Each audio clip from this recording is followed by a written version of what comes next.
And the board context, having been in public accounting for so many years, you sit on the other side of the desk of C-level executives when you're serving them, and you sit in boardrooms as they contemplate things. And I think all of us in any service business work as hard as we possibly can to try to see the world through our clients' eyes. And it is interesting when you get on the other side of the desk. I mean, I've been a CFO, I'm now in operations now with Lowe, and now as a board member, you kind of get a feeling that, gee, if I would have known this back then, I would have been better at what I was doing back then in my public accounting days, because you start getting a better sense of what's important.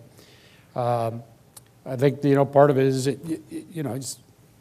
I graduated from college in 1974, so I've had the luxury of 42 years of making mistakes that hopefully I can bring to bear in certain situations with the company I'm with or sitting on boards and seeing things that could have been done differently. Mm-hmm. And there's some interesting trends that are happening now that boards are having to deal with. You and I have talked about strategy.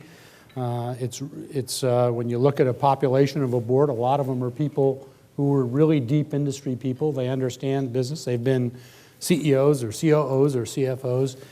And the board role of not having your hands on those levers, but sitting back and taking a board's view of it is a little different as opposed to getting down in the weeds. So I think that's a discipline.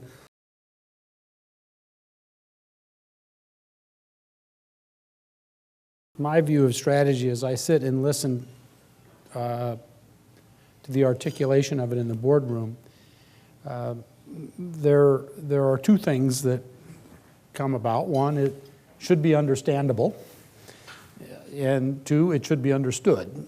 And then the question is, so that's in the articulation of it, then you get into execution. Long before I joined the board of Public Storage, as I listened to some of the executives there tell the story, they are a firm that sticks to their knitting. Mm-hmm. I mean, they are rigorous and disciplined about staying on strategy. And one of the reasons is they would say that many years before, they learned firsthand the risks of getting off strategy. So for example, they thought, gee, well, every time somebody moves, they buy pizza. So why don't we get in the pizza business? And it didn't work out so well. Or, let's get into rolling stock. People need trucks when they move, so we'll rent rolling stock. Well, that's a very different business, has with it a whole new set of risks and challenges, different money-making model. So over time, they migrated to saying, this is what we're good at. We really understand it. We're going to be rigorous and ruthless about staying on strategy, and they discipline themselves not to get off. That's an easier said than done thing to do, and I think that, so you get it understood, understandable, and then just the execution. The board has to sit there and say, are you staying on strategy? And seeing how they actually execute. Mm-hmm. My general concern about what's happening today on issues like age and diversity and everything, there are these bright line tests. So most boards now have age limits, 72 to 75. And I generally, I think back to when I was at Arthur Andersen, there was a constant need to have opportunity for young people coming up. And so they put in a program to make sure we were turning the partner level and creating opportunities for people to grow. So when you got to age 56, you could opt for an early out that was a pretty rich program to retire at 56. If you didn't retire at 56, then it staggered down, and by the time you were 62, you had to retire. That was the mandatory retirement age. Well, guess what happened? All your very best people left at 56 because your A players always have options. So that gray hair, that wisdom, the people that you really wanted to be around had an economic incentive not to be, and they could move on to something else. It's the same way with boards. So you kind of sit back and say, there are people who at 75 have so much to offer and have so much energy. They're healthy, they're smart, they've experienced a lot, and it just makes you sad that someone's going to put in a rule that makes them go away. There are people at 65 that should move on to something else. And so my view is that age limits, one, drive people out that you may not want to lose. The second is some people get confused and somehow think that's kind of the life annuity, that I'm here till I'm 75, which should never be the case. I kind of like the old airline ad should be, we earn our wings every day. And every time you walk in that boardroom, we should be prepared. We should have read the materials. We should have understand it. We should ask questions that make people's head hurt sometimes, or whatever, to think a second time, whatever you want to say. But I think it's something that's a responsibility that a director ought to carry seriously, and not think that if they don't do that, they're going to be it's going to be suggested they move on, which is fine. I think the lead director role is very important, and I've seen it done effectively, and in some cases not so much. But I think that the situations where it works well, if the lead director is doing their job, they are investing the time, conducting the executive sessions at the end of each board meeting, getting very specific feedback on the management people, including the CEO who presented at that board meeting, and the quality of the materials, the timeliness of the materials, the quality of the discussion, any concerns the directors had, the appropriate closure on important issues that were debated, all come about, and then sitting down and debriefing with the CEO. I think all those are critical, and it's the role of the lead outside director. I think there's another vitally important role of a lead outside director, and that is that there should be rigorous debate in a boardroom. If everybody's agreeing all the time, something's just not working. You don't have the right group. And that's why you have a diverse board, and diversity doesn't just mean gender or color or race or that. It means different backgrounds, educational backgrounds, different parts of the country or world or whatever, just a rich mix of people who can bring something to the table. If you're a football fan and you're having a party every Sunday, somebody brings a hot dog, somebody brings a beer, somebody brings the chips.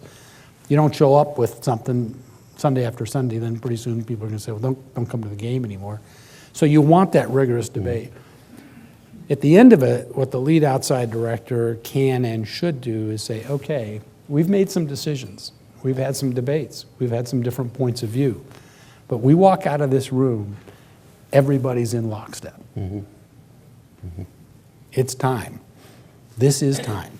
And that's what this process is about. And we've seen examples where some board member makes some quote that hits it in the Wall Street Journal or the New York Times, and everybody says, whoa, there's dissension on the board, and before you know it, there's just lots going on, and it has enormous impact on the company, the morale of its people, and of course on stock values and shareholder values. So I think that lead outside director is a really important position, and I think it's one that, is, again, it's a roll up your sleeves job. It's important. I've come to believe that succession planning for a CEO should start the day they're appointed CEO. I think that's the appropriate time. And I think at that time, it's looking at the talent they have and seeing in people that this is somebody that's going to be on the team, that I'm going to mentor and groom and so forth. I think for every C-level position and the next tier down, there ought to be here's what emergency cover is, here who is going to be ready in time, and here's what I think when, and every year that ought to be presented to the board as a succession plan. If you have that, and if that's in place, I think it gives a board member, it gets the C-level executive's mind in the right frame, and it gives a board member more confidence that they don't have a person who thinks they have the job for life, and therefore, you've got this challenge that you've framed up.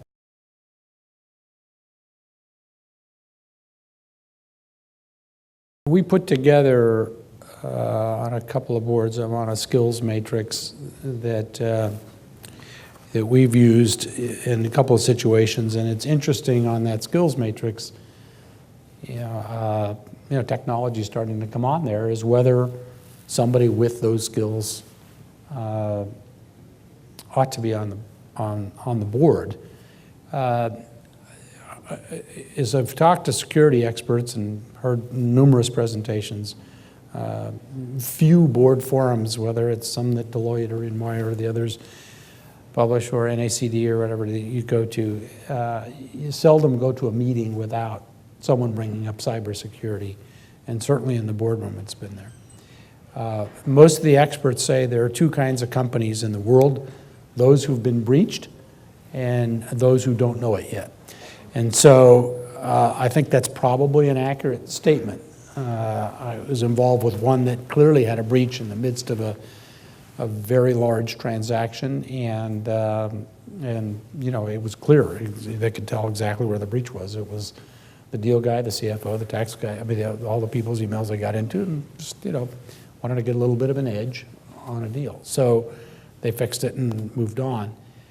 And our own company in the hotel group had somebody pierce one of the hotels because they like hotels, because they can get your address and credit card in the same place. We've now separated all those files. This was years ago. So it's just happening. The question is whether your risk is mitigated by having a board member that understands it. And I think I think it's certainly helpful to have someone in the room who's got experience.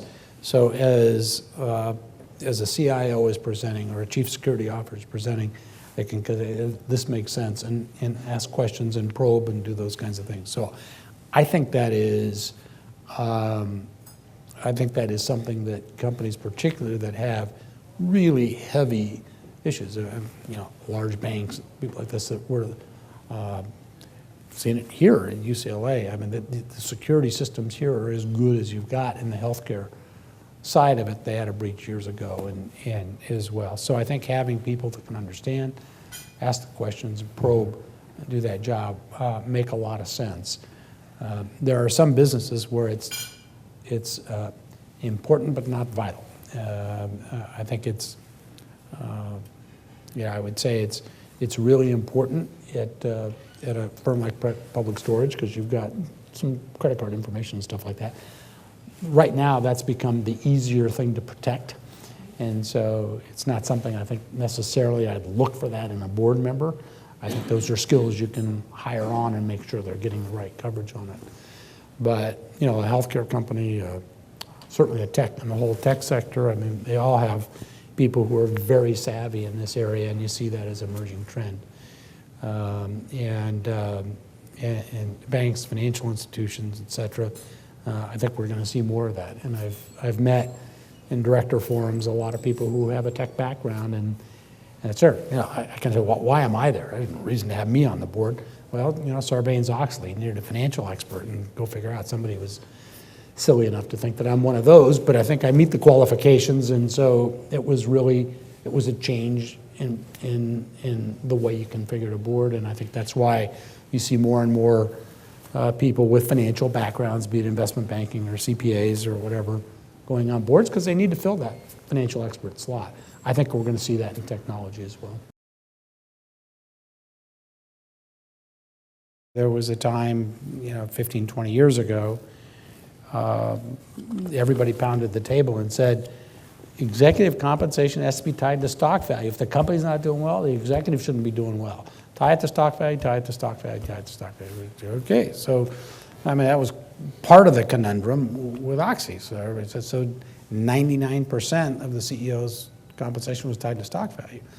Well, you know, with all the whoopla, the reality remained that in the years that Irani ran the company, if you look at the list of companies that outperformed, they included Apple, Microsoft, Berkshire Hathaway. I mean, you pick every big company you can find.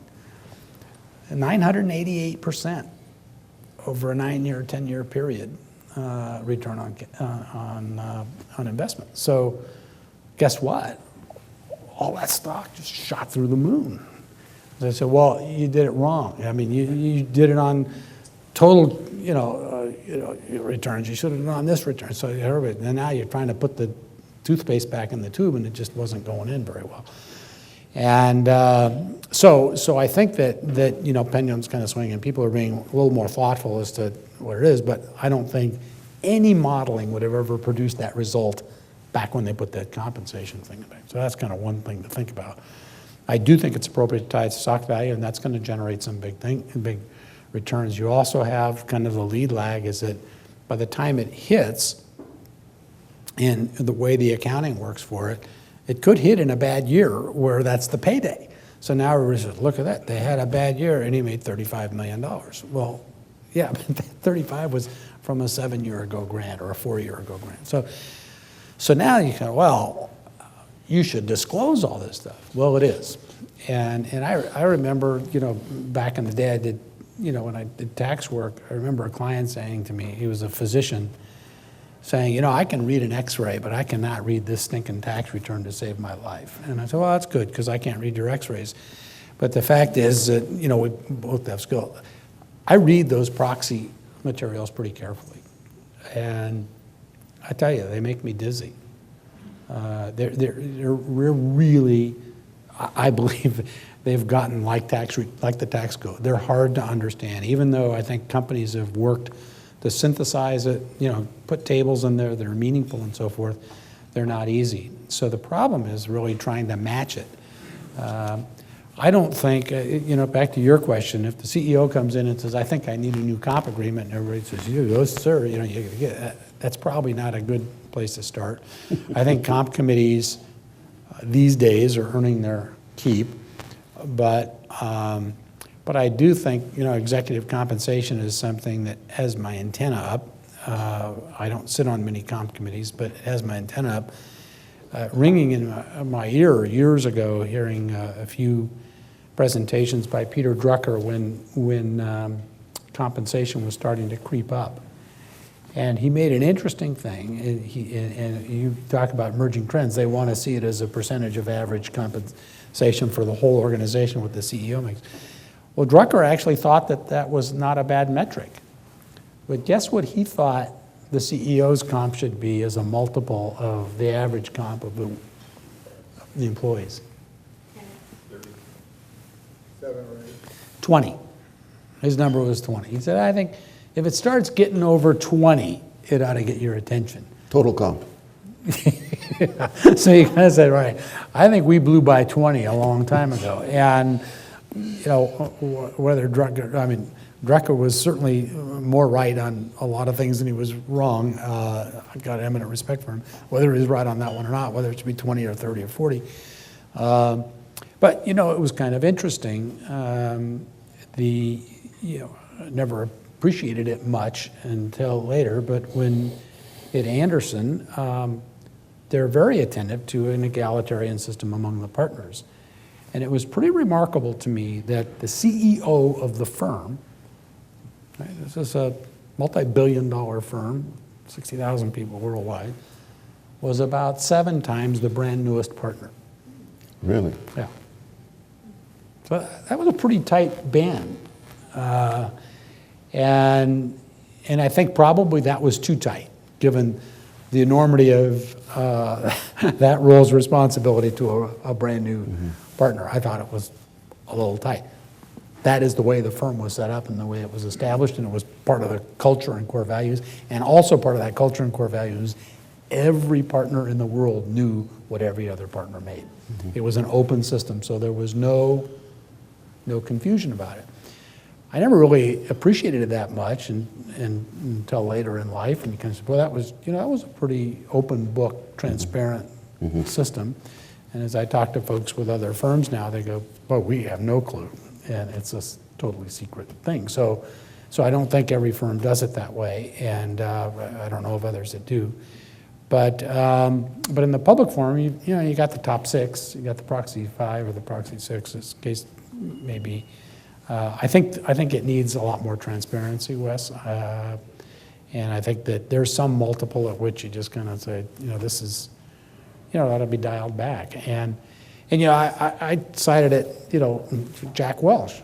You know, when Welch retired, part of his comp package was he got lifetime use of the plane and lifetime use of the apartment in New York. That was his deal. That was granted to him as part of his comp agreement. And if you remember, everybody started pushing back on them, a big hoopla. And he said, yeah, but that's my deal, right? But ultimately, he coughed it up. He gave it up. And he said, it's the right thing to do. It's causing a problem. I don't want my successor to have to deal with this. Let's just get rid of it. I think it was the right thing for him to do. I admired him for doing it. I also think he is wealthy enough that he can go buy a net jet and fly on private aircraft wherever he wants, and he'll be fine. I'm not going to pass the hat for Jack Welch, but and I'm sure he can find a suitable place to stay when he's in New York. But I think that, not to sound unsympathetic, the point is he really did the right thing. But it shows you how people react. They say, it wasn't that big a deal, it wasn't that much money, but why do it?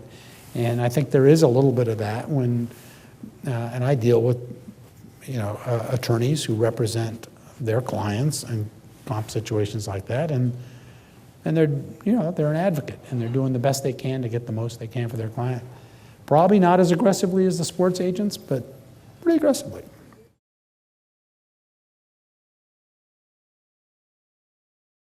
It seems to me that what you mentioned, doing your homework, reading the industry things, understanding the industry, the business, what's going on, all that stuff, kind of is the minimum standard. But when in the boardroom,